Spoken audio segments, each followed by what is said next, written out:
8절입니다.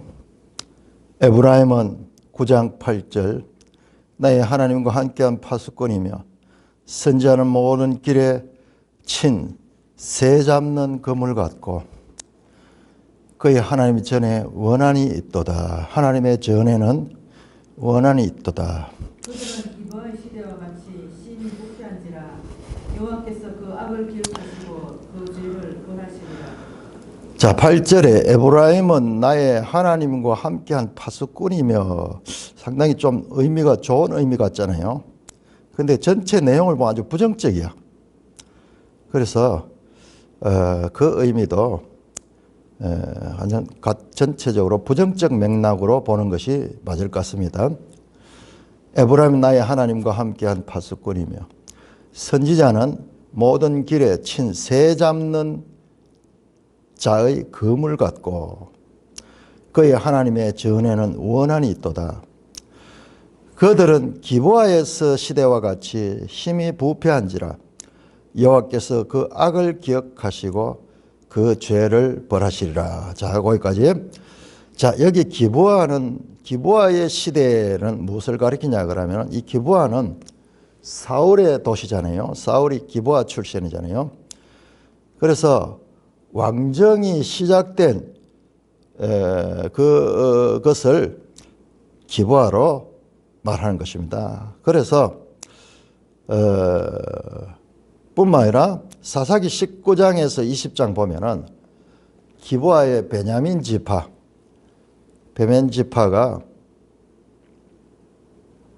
다른 지파들과 등을 지고 싸우는 그런 역할을 했죠.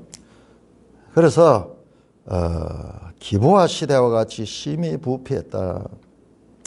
여호와께서 그 악을 기억하시고 그 죄를 벌하시리라. 그래서 8절에서 이 9절 전부 죄에 대한 심판을 선언하는 내용입니다. 자, 10절 옛적에 내가 이스라엘이 만나기를 광야에서 포도를 만남같이 하였으며 너희 조상들을 보기에 무화과 나무에 처음 맺힌 첫 열매를 봄같이 하였거늘 그들이 바알보르에 가서 부끄러운 우상에 몸을 들이므로 저희가 사랑하는 우상같이 가정해졌도다. 무슨 말씀이냐? 광야에서 포도를 만났다. 이것은 정말 희귀한 일이겠죠. 전혀 기대하지 않았던 일이 일어나는 기쁨입니다. 처음 익은 무화과도 마찬가지로 첫 열매가 아주 귀한 것이죠. 옛날은 특별히 오늘날처럼 이런 다양한 간식거리가 없을 때니까는 이런 이 무화과 나무의 처음 열매, 그다음에 광야에서 포도를 만나면은 그 송이가 얼마나 달고 시원하겠습니까? 그런 기쁨으로 내가 이스라엘을 그렇게 기뻐하고 그들을 사랑했다. 그런데 그들이 바알보르에 가서 부끄러운 우상에게 몸을 들이므로 저희가 사랑하는 우상같이 가정해졌다.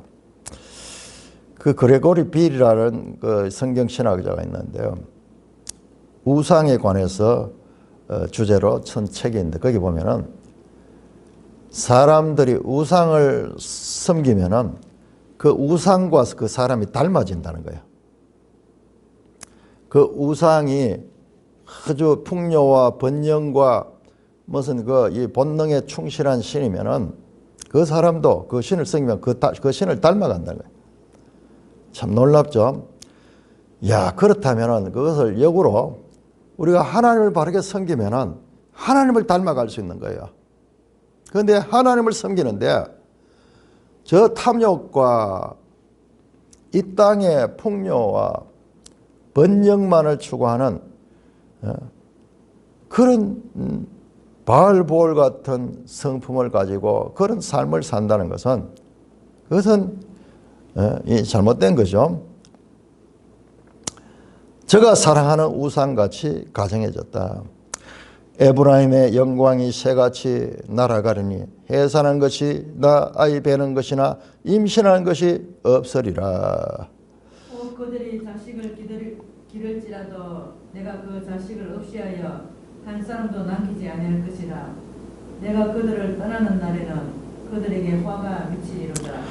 자, 해산하니 에브라임의 영광이 새같이 날아가리니 과거에 영광스러웠던 그것이 순식간에 없어져 버리고 해산하는 것이나 아이 베는 것이나 임신한 것이 없으리니 뭐예요? 그 땅이 소망이 없는 거죠.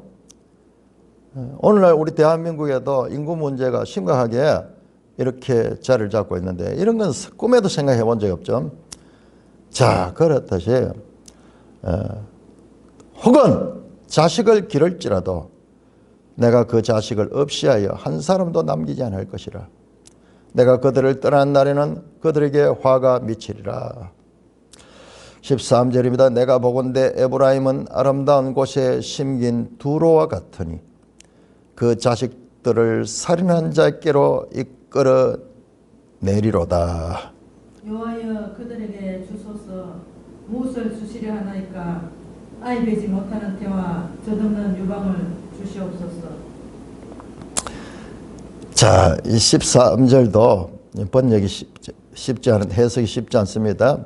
에브라임은 아름다운 곳에 심긴 두로와 같으니, 두로는 그 당시에 아주 세계적으로 이 경제적인 무역을 통해서 아주 부를 누리고 사치스러운 그 지역이죠.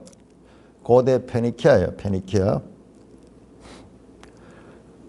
보기에는 그렇게 아름답게 보이지만은 그 자식들을 살인한 자에게로 끌어내리라.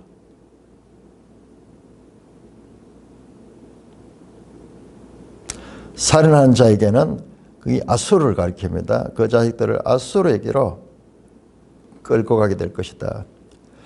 14절입니다. 여호와여 그들에게 주소서. 무엇을 주시려나이까? 자, 이런 표현이 아주 중요한데요. 갑자기 시적 간구가 나오죠. 여호와여 그들에게 주소서. 무엇을 주시려 하나이까? 뜻밖의 그 간구는 저주의 선언입니다.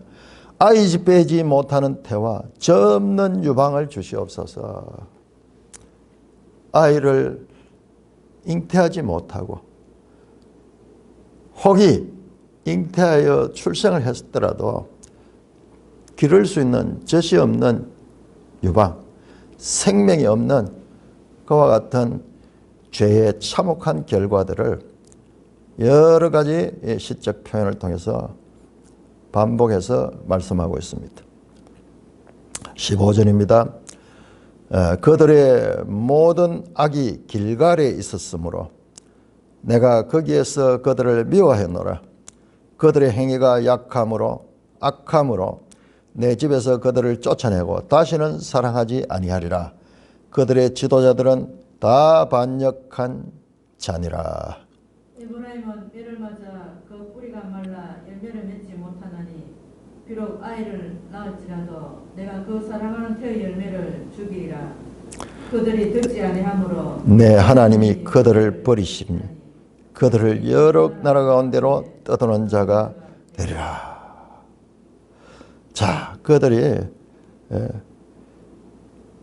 계속 그 죄로 인하여 하나님께 미움을 받고 쫓겨나가고 반역하고 매를 맞아 뿌리가 말라 열매 맺지 못하는 아이를 낳을지라도 내가 그 산한 태의 열매를 주기리라. 끔찍한 저주에 대한 선포가 계속 이어집니다.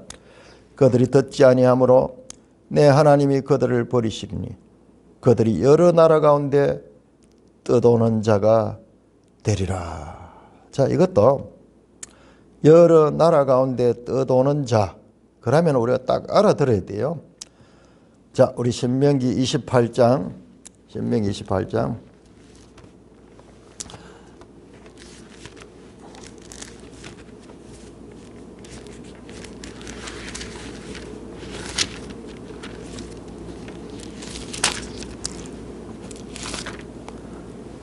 신명기 28장 64절 여호와께서 너를 땅 이 끝에서 저 끝까지 만민 중에 흩으시리니 네가 그곳에서 너와 네 조상들이 알지 못하던 목석 우상을 섬길 것이라.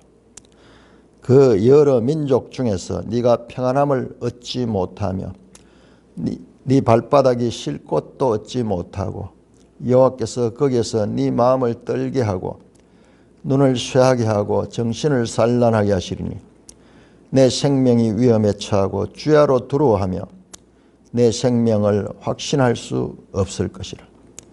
네 마음이 두려움과 눈에 보이는 것으로 말미암아 아침에는 이르기를 아하 저녁이 되었으면 좋겠다 할 것이요 저녁에는 이르기를 아하 아침이 되었으면 좋겠다 하리라. 뭐냐? 살아도 사는 게 아닌 거예요. 여러 나라 가운데 떠돌면서 쉼을 얻지 못하는 이게 뭐예요? 전부 언약적 저주입니다. 그러므로 우리는 역사서도 마찬가지고 선지서도 마찬가지고 하나님이 그냥 진노해서 하는 것이 아니라 내 율법, 내 언약에 기록된 그 판단을 따라서 심판하시는 거예요. 그들이 순종하고 하나님의 말씀을 순종했을 때는 이런 복을 받을 수 있을 것이고 그렇지 못한 거니까는 거기에 대한 언약적 저주, 불순종으로 오는 저주 그 큰 바운더리를 벗어나지 않고 있다는 것을 봐야 됩니다. 자, 이렇게 계속 죄에 대한 심판 선언이 이어지고 있습니다. 언제 이 어둠에서 벗어날 수 있을까? 아직 앞이 안 보여요. 계속 이 어둠이 이어지고 있습니다. 찬송가 64장입니다.